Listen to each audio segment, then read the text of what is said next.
अस्सलाम वालेकुम नाज़रीन, मैं हूं हकीम शाहिद। वेलकम करता हूं आज की इस वीडियो में। उम्मीद करता हूं आप लोग खैरियत से होंगे।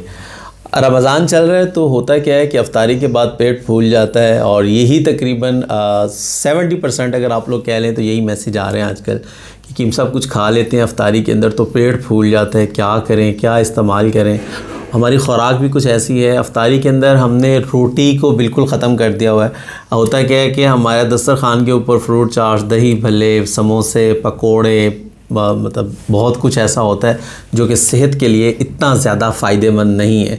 हाँ, कभी कभी इस्तेमाल करने से खैर कुछ नहीं होता, लेकिन जब डेली रूटीन बन जाती है और रमज़ान के अंदर होता ये है हर अफ्तारी में ये चीज़ें मौजूद होती हैं। अगर दस्तरखान पे ये चीज़ें मौजूद ना हो तो हमें अफ्तारी अधूरी लग रही होती है। तो खैर इन चीज़ों से परहेज़ करना चाहिए। कोशिश किया करें। मैं आपको एक छोटा सा टिप दे देता हूँ आज कि अफ्तारी जब भी करें खजूर से रोज़ा खोलें, आधा गिलास पानी पिएँ। कोशिश करें कि सबसे पहले अपनी आधी रोटी या एक रोटी जो आपने खानी है वो खा लें, नमाज़ पढ़ने चले जाएं। उसके बाद आप अगर आपको ज़रूरत महसूस हो तो कुछ भी आप खा सकते हैं। फ्रूट चाट खाना चाहें वो खा लें, थोड़ा सा टेस्ट करना चाह रहे हैं दही भल्ले तो वो खा लें। लेकिन समोसे पकौड़ों से मैं मुकम्मल आप लोगों को परहेज़ का बताऊंगा, क्योंकि जो लोग मैदे के मरीज़ हैं वो उनके लिए ज़हर है, जो लोग सेहतमंद भी हैं उनके लिए भी ज़हर है। तो खैर मैं एक नुस्खा आप लोगों के साथ शेयर करता हूँ जो आप सहरी के टाइम भी इस्तेमाल कर सकते हैं। लेकिन अगर आपको गैस इतनी ज़्यादा सहरी के टाइम नहीं होती तो ना इस्तेमाल कीजिएगा, क्योंकि ये फ़ौरी तौर पे हज़म हो जाएगा तो फिर आपको भूख लग जाएगी, तो आपका रोज़ा थोड़ा सा मुश्किल हो सकता है। लेकिन अफ्तारी में इसको ज़रूर इस्तेमाल कीजिए और रमज़ान गुज़रने के बाद आप हर खाने के बाद इसको इस्तेमाल कर सकते हैं।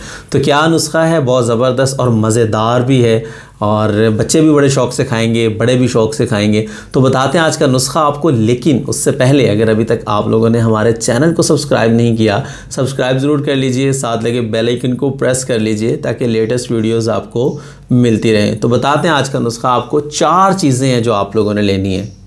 1 पे आप लोगों ने सौंफ ले लेना है, नंबर 2 पे आप लोगों ने अनार दाना ले लेना है, नंबर 3 पे आप लोगों ने सौंठ ले लेना है, नंबर 4 पे आप लोगों ने मिश्री ले लेनी है। ये 4 चीज़ें लेनी है, सौंफ, अनारदाना, सौंठ और मिश्री। ये चारों चीज़ें हम वज़न लेनी है, 50-50 ग्राम ले लें। इन चारों चीज़ों का आपने पाउडर कर लेना है। अच्छा, पहले ही जो 3 चीज़ें हैं, अनारदाना को निकाल के जो 3 चीज़ें हैं, सौंफ, मिश्री और सौंठ, ये आपने अलग पीसनी है। इनका बिल्कुल बारीक पाउडर कर लें। उसके बाद अनारदाना इसके अंदर डालें, फिर इसको ग्राइंड कर लें अच्छे तरीके से, क्योंकि अनारदाना थोड़ा सा मतलब नमी वाला होता है तो ये बाकी चीज़ें भी सही तरीके से पिसने नहीं देगा।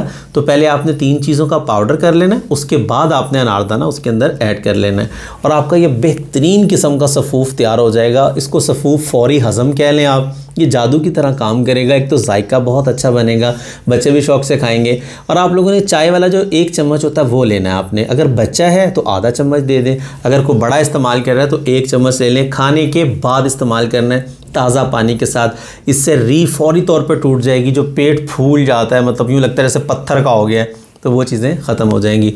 रमज़ान में सिर्फ अफ्तारी के बाद इस्तेमाल कर लें या अफ्तारी के बाद भी इस्तेमाल कर लें, और मतलब अगर रात को लेट नाइट सोते हैं तो एक बार फिर इस्तेमाल कर लें। मतलब एक दफ़ा के इस्तेमाल और दूसरे दफ़ा के इस्तेमाल में 4 से 5 घंटे का फ़र्क आ जाए। और रमज़ान से हट के मैं आपको बता चुका हूँ कि हर खाने के बाद आप इसको इस्तेमाल कर सकते हैं 1 चाय वाला चम्मच ताज़ा पानी के साथ। तो बहुत ही बेहतरीन ज़बरदस्त चीज़ आप लोगों के साथ शेयर कर दी।